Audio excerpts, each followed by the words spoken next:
తెలంగాణ కాంగ్రెస్ లో మంత్రి కొండా సురేఖ కుటుంబానికి సీఎం రేవంత్ రెడ్డికి మధ్య వివాదం మరింత ముదురుతోంది.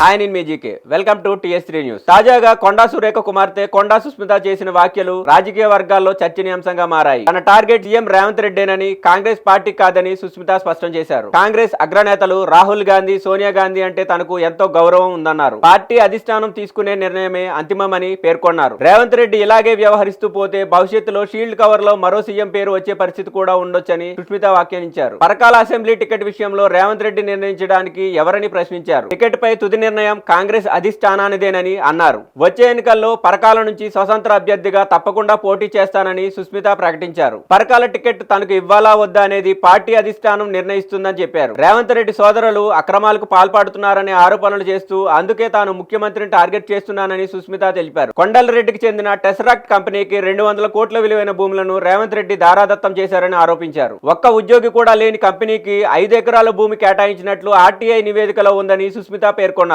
ఈ వ్యవహారంపై తాను ప్రశ్నలు లేవనెత్తుతున్నానని చెప్పారు. తాను చేసిన వ్యాఖ్యలతో మంత్రి కొండా సురేఖకు ఎలాంటి సంబంధం లేదని సుస్మిత స్పష్టం చేశారు. ఇవి పూర్తిగా తన వ్యక్తిగత వ్యాఖ్యలేనని చెప్పారు. తన రాజకీయ నిర్ణయాలు, తాను చేస్తున్న విమర్శలకు తన తల్లి బాధ్యత వహించాల్సిన అవసరం లేదన్నారు. సుస్మిత వ్యాఖ్యల నేపథ్యంలో తెలంగాణ కాంగ్రెస్ లో అంతర్గత విభేదాలు మరింత తీవ్ర రూపం దాల్చినట్టు కనిపిస్తోంది. ఇప్పటికే కొందరు కాంగ్రెస్ ఎమ్మెల్యేలు మంత్రి కొండా సురేఖకు వ్యతిరేకంగా సమావేశం కావడం రాజకీయంగా కలకలం రేపుతోంది. మరోవైపు సురేఖకు పలువురు సీనియర్ నేతలు, మంత్రులు మద్దతుగా నిలుస్తున్నట్టు సమాచారం. సుస్మిత తాజా వ్యాఖ్యలతో పరకాల టికెట్ అంశంపై మాత్రమే కాకుండా సీఎం రేవంత్ రెడ్డి న్యాయకత్వంపై కూడా కాంగ్రెస్ లో కొత్త చర్చ మొదలైంది.